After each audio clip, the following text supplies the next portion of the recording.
quando vamos abordar um assunto muito destacado na Operação Lava Jato: delação premiada, mecanismo jurídico que revela a podridão que existe hoje na classe política brasileira, com bilhões de reais roubados dos cofres da Petrobras. O renomado jurista, autor de 7 livros sobre direito penal, Dr. Jefferson Botelho, explica que a delação premiada não é genuinamente brasileira.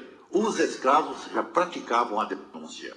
Bom, como ontem anunciamos, hoje voltamos com o Dr. Jefferson Botelho, aqui na Rádio Teófilo Otoni, no Correspondente Ramos. De antemão já agradecendo, Dr. Jefferson, esta aula que o senhor traz gratuitamente para todos nós da Rádio Teófilo Otoni, para todos nós que mexemos com reportagens policiais, reportagens que envolvam, de uma certa forma, o direito de todos os cidadãos, e o senhor hoje nos clareia mais um pouquinho a respeito das nossas dúvidas.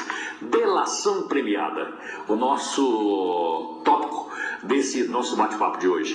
O que o senhor pode falar do que vem ocorrendo diretamente? É tipo aquele: vou diminuir o teu castigo se você falar para mim que seu irmão fez uma arte tal ou estava com você nessa arte. É verdade. O termo delação premiada hoje é um dos termos mais utilizados no político, na sociedade, nas rodas sociais. E importa dizer que delação vem do latim delatione, que significa denunciar, revelar um segredo, revelar um delito, revelar um crime. A delação premiada não é um instituto novo no Brasil. Em 1800 foi utilizado na época dos escravos fugitivos, onde a corte recompensava aquelas pessoas que indicavam o esconderijo, o homicídio dos escravos, como uma recompensa. Foi em 1800, mesmo antes da chegada da família real no Brasil, que foi em 1808. Juridicamente falando, a delação premiada ela ganha contornos jurídicos a partir da Lei dos Crimes Hediondos, a Lei 8.072 de 90. Ou seja, o crime de organização criminosa, o concorrente que considerasse a autoridade, a quadrilha, tinha uma pena reduzida de 1 a 2 terços. Então, praticamente nasceu com a Lei dos Crimes Hediondos.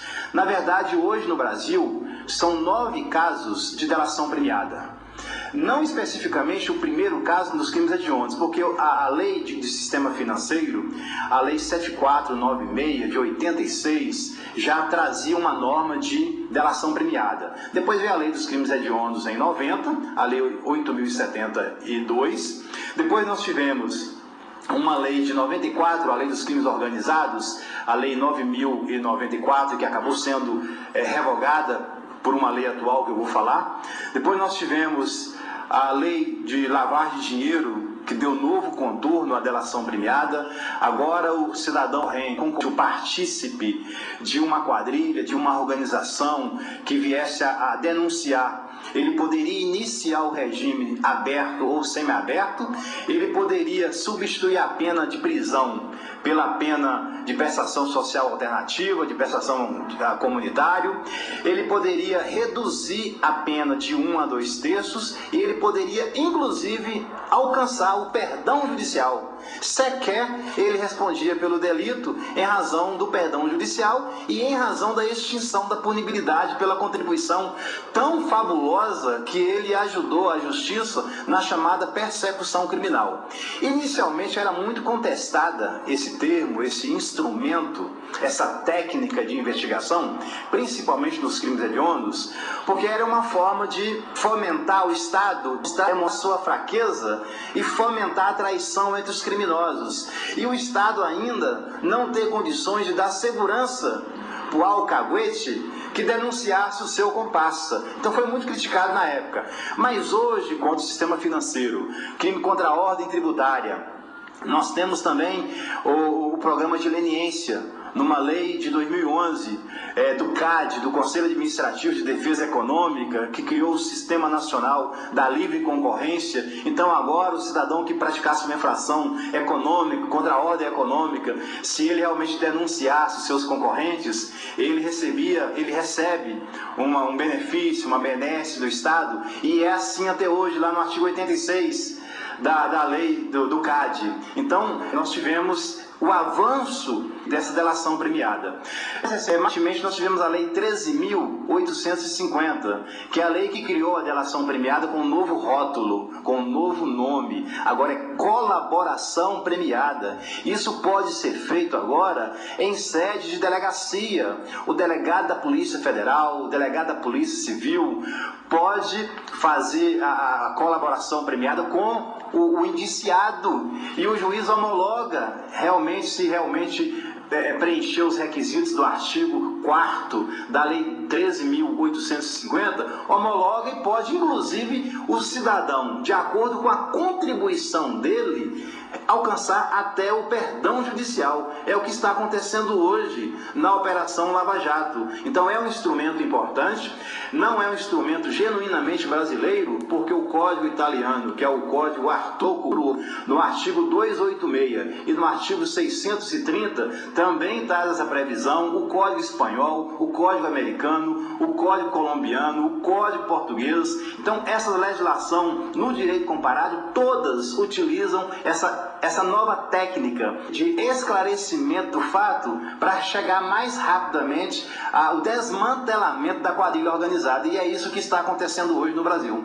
Doutor Jefferson, vou fazer uma pergunta para o senhor, talvez seja até um pouco, para muitas pessoas, de pouca inteligência ou pouca visibilidade dentro do direito.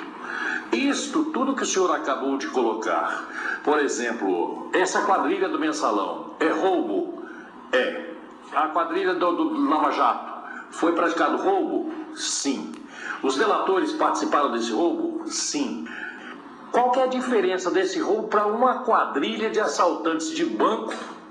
Nesse caso, por exemplo, fulano participou de uma quadrilha que assaltou o Banco Brasil em Teófilo Otoni e que de repente ele foi pego, a polícia quer saber dele onde estão os comparsas. Se ele denunciar os comparsas dele, ele terá direito, do mesmo jeito que os mensaleiros, que o pessoal do Lava Jato tem?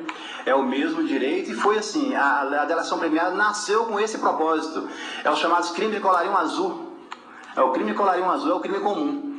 E aí depois que avançou e passou para os crimes de colarinho branco, o chamado crime de escritório, crime de pessoas que poderiam contribuir para um país em razão da sua inteligência, praticam crimes muito mais graves. Por quê? Porque quando você desvia o recurso público de uma estatal, de uma empresa pública, você pratica, na verdade, não é um desvio de verba, um peculato, uma corrupção passiva, você pratica um genocídio, porque você mata a esperança do povo. Você imagina só hoje o povo brasileiro, com esse escândalo da corrupção no Brasil, agora se vê diante de um ajuste fiscal, com a onda de aumentar hoje a alíquota do imposto de renda, aumentar o alíquota do combustível, enfim, tudo por conta daquilo que foi realizado por pessoas que não têm caráter, não têm compromisso comunitário, compromisso com a sociedade. Então, a delação premiada pode ser utilizada no crime comum e ela é prevista hoje no Código Penal num único caso, que é no crime de extorsão mediante sequestro, no parágrafo 4º do artigo 119, o concorrente do sequestro, que fornece todos os elementos para liberar a pessoa sequestrada, ela também tem uma redução de pena. E é interessante que essa redução de pena vai ser sempre na ordem de 1 a 2 terços, e é uma redução obrigatória. Doutor Jefferson, somente para a gente finalizar essa sua participação junto conosco, nós queremos saber um pouquinho mais a respeito desta situação hoje que envolve o país com esta nova vontade que existe popular para a reforma do Código Penal. Como é que o senhor vê isso? Nós teremos quantos anos para essa reforma acontecer e para se colocar em prática a vontade popular, ou seja, culpado, cadeia, inocente, liberdade? Olha, o Código Penal hoje, ele traz toda a legislação esparsa, ou seja, aquelas leis que estão fora do Código Penal, para dentro do Código Penal. Isso chama em direito de princípio da reserva codificada. Ou seja, a lei de tortura vai para o Código Penal, crime contra o consumidor, crime contra o menor, abuso de autoridade, ordem econômica, ordem tributária, sistema financeiro, todos os crimes, porte ilegal de arma, tráfico de drogas, todos serão condensados numa legislação única. Isso para quê?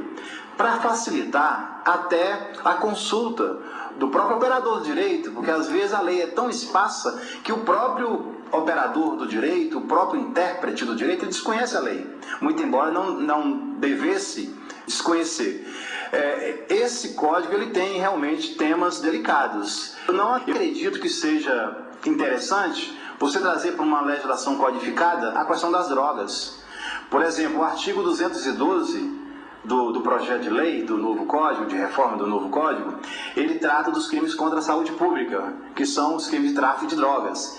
O parágrafo 2º do artigo 212 fala em isenção de pena para aquele cidadão que traz pequena quantidade de substância entorpecente, não é? E aí a própria lei ela traz alguns critérios objetivos, ela quantifica o percentual de drogas que induz que o cidadão vai ser utilizado para uso próprio, ou seja, são 5 dias, uma quantidade de drogas que ele pode utilizar 5 dias. Mas o Código Penal também tem a questão do aborto. Então é uma questão que você às vezes tem que se utilizar de outros órgãos para aliar o próprio poder legislativo, o Congresso Nacional, porque muito embora o Congresso Nacional tenha a legitimidade do povo brasileiro, nessa chamada democracia, tem alguns temas que nós temos que consultar a sociedade.